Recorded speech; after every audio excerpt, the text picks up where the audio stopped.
Was smoking all my dragons, divine, righteous, almighty grace, overachieving, never slacking. Today we are flying over to York, England. This is 15 things to do in York, England, UK travel guide. I know nothing about York, England, so this is going to be another interesting video for me.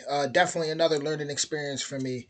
And with that being said, let's hop right into it. Here we go. York is a beautifully preserved medieval city in the north of England that is well deserving of a place on anyone's UK travel itinerary.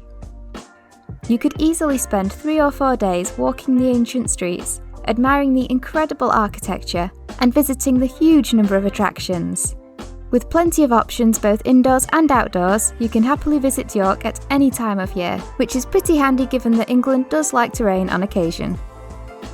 In this video we have pulled together a list of 15 of the best things to do in York. We've tried to keep the selection quite varied so that whether you're looking for museums, history, architecture or something to do with the kids, then this list will have you covered. We'll even give you a bonus day trip suggestion at the end if you're staying for a few days. This is not a list of absolutely everything to do in York because there really is a lot to do. Lady Pickett's Yard sounds like something off a video game. Like one of those just very adventurous Final Fantasy, Hogwarts Legacy type of games. Like a mission where you gotta stop at Lady Pickett's Yard or something. So if there is something that we have missed that you do think should be in this video, then please do let us and any other viewers know in the comments down below. We're going to start this list with my personal favourite thing to do in York, and that is to walk the city walls. York walls are the most complete example of medieval city walls that you will find still standing in England today.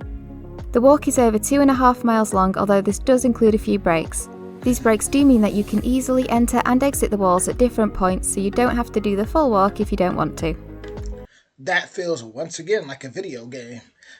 Like with it being a medieval little place, little town, it's like it's got that feel of just like you're on a mission. And I like that. Like that's cool that you got those different openings to these walks. And I like to walk, so those city walls are pretty cool. As you walk the walls, you will get a great perspective over the city buildings and beautiful gardens, spot interesting brass markers on the floor, and pass by gatehouses, known as bars, which are tall towers which acted to defend the city. Not only are these walls a great way to spend an hour or two getting a feel for the city, but walking the city walls is free. There are a couple of small museums along the wall on Henry VIII and Richard III that you can visit for a fee, but to just pop up and go for a stroll above the streets, there is no charge.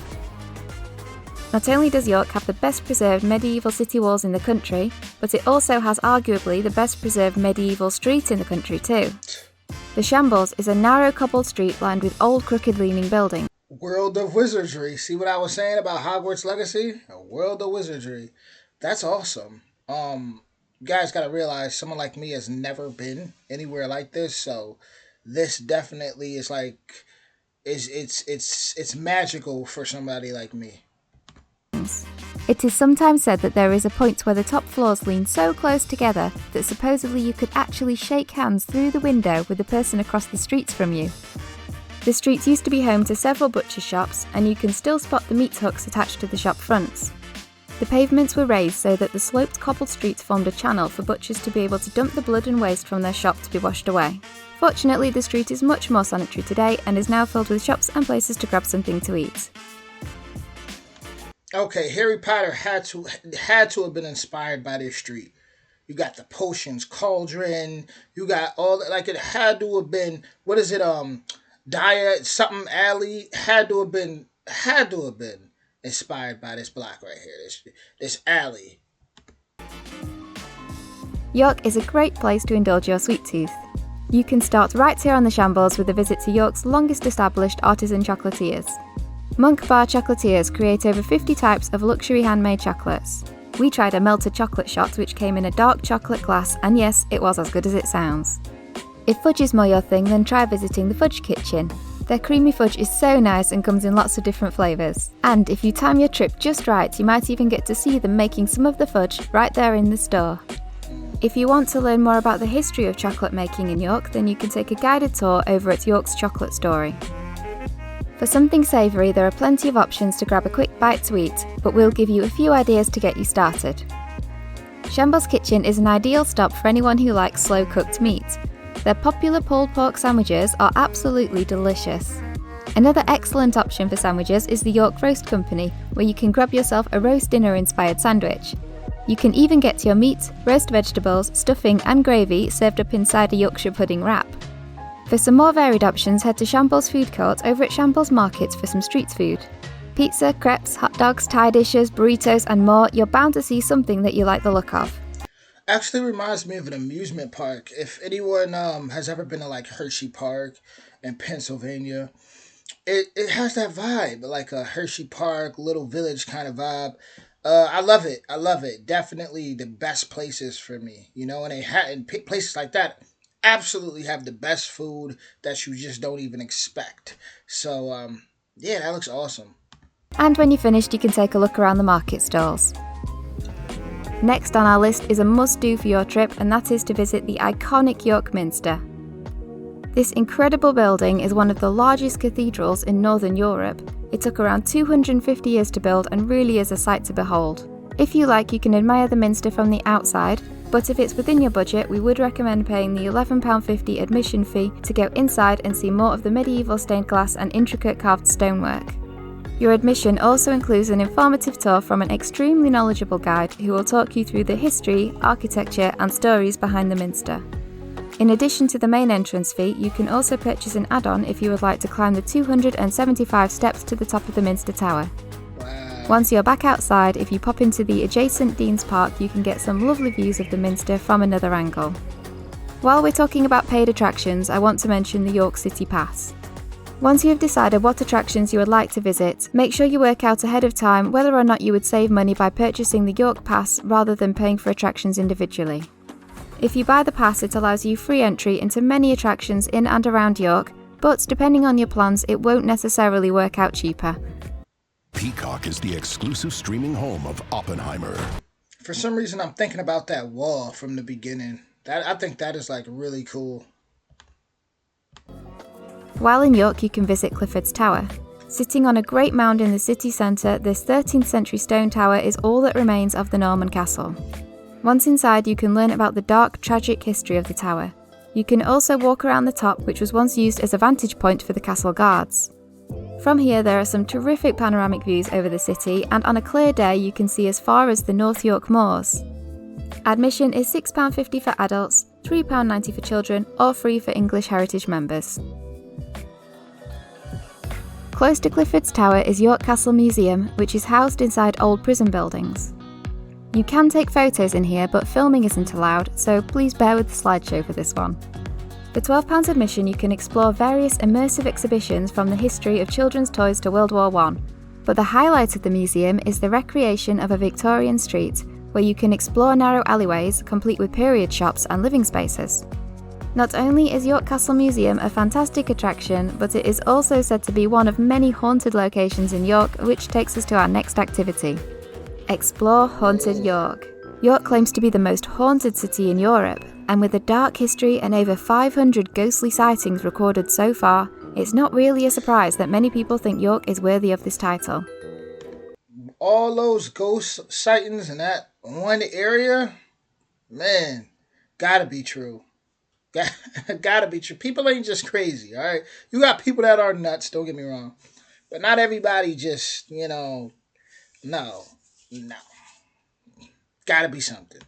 There is so much to cover on the haunted side of York that we could dedicate an entire video to it, but for the sake of this video, we'll just give you a couple of suggestions for ways to spook up your York trip. You may want to join in one of several ghost walks, where you will be guided through the ancient streets and recounted ghoulish tales of the city's past. Alternatively, you can explore York's darkest history at York Dungeon, where you're taken through several different interactive shows with enthusiastic live actors and special effects. It's really good fun. Wow. If all the spookiness is making you thirsty, then you could stop by one of several of York's haunted pubs, which takes us to the next point on our list. Visit one of York's unique drinking holes.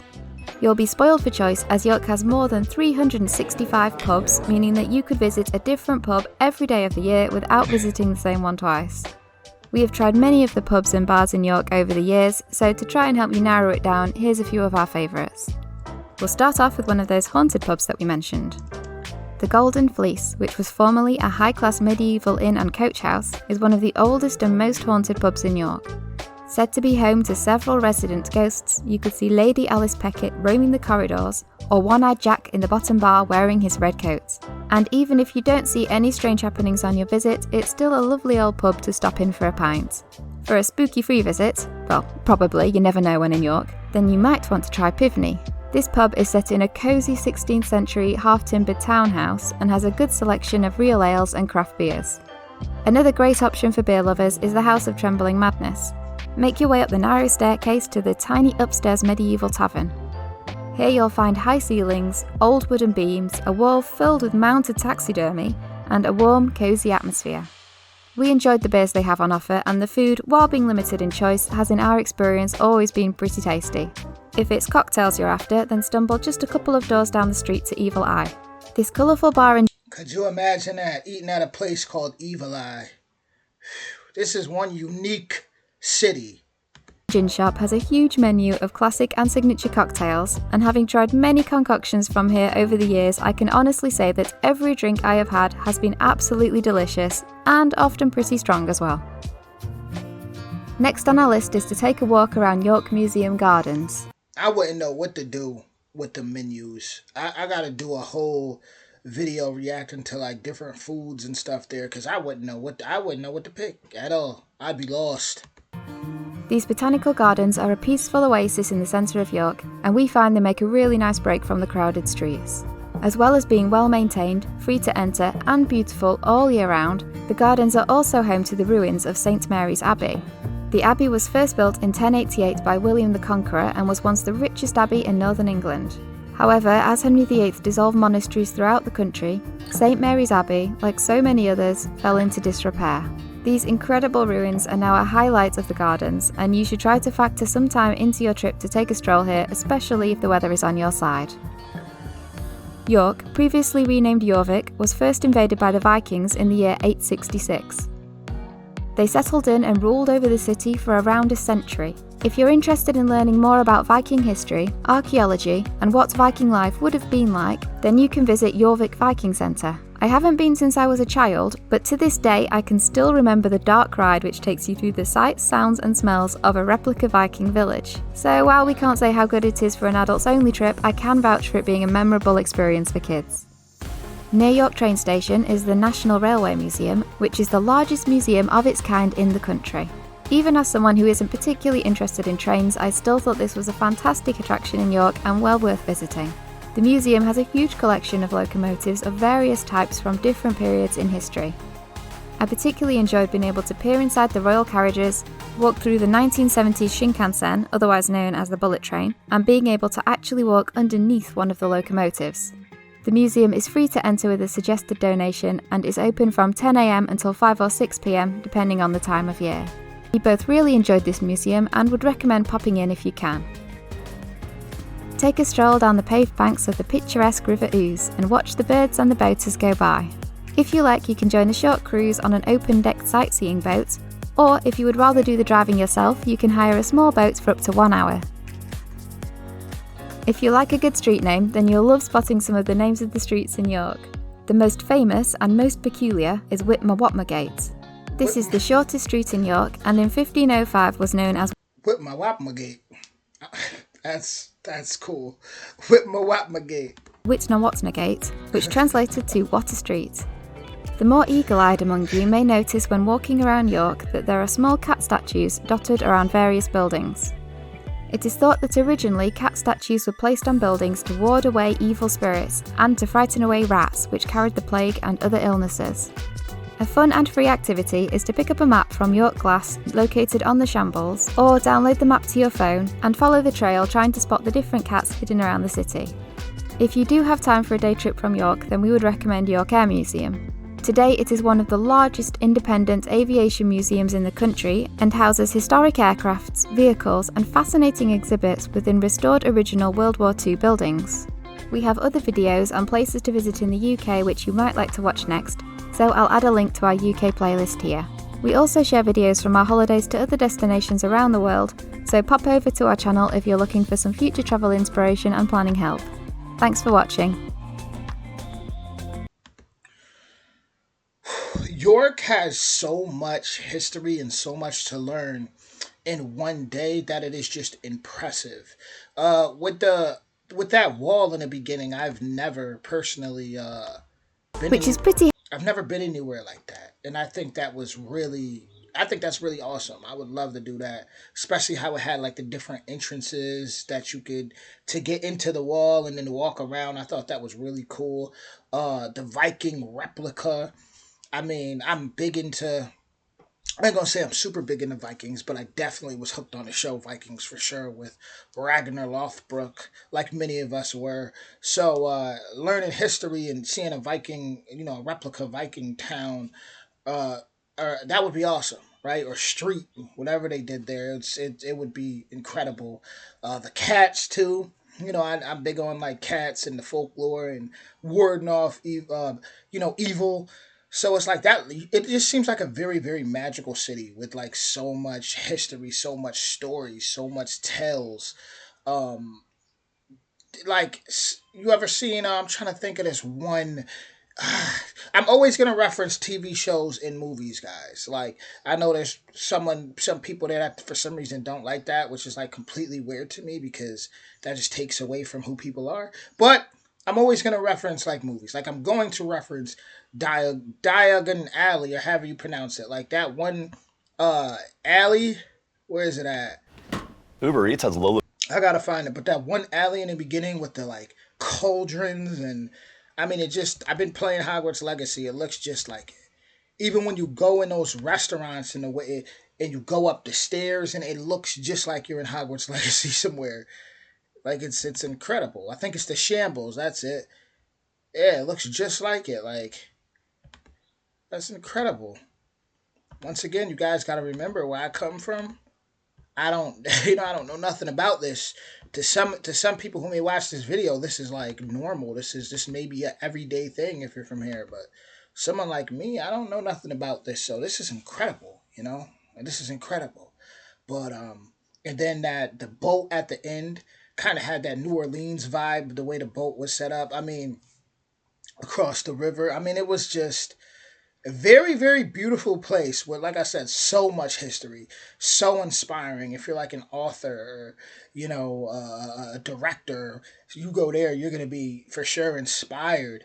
Like I said, when I just looking at this right here, this alley, it's just so many tales, so many stories. Imagine the unsung stories that happen in York over time. Incredible, right? And I definitely was impressed. But with that being said, that was 15 things to do in York, England, UK travel guide. I'm for sure impressed. I now know that Diagon Alley is real. You can't tell me that this didn't inspire her, J.K. Rowling. You just can't. But I'll see us unless she inspired them to kind of get back. But you could tell this place was already like a magical place, having the cats all on the streets, and you could just tell this place has been. It's one of those places. The history is just incredible. But original link in the description, and I'll be back with more soon. If you like this video, definitely don't hesitate to hit that like, that subscribe, and that notification bell. Much love.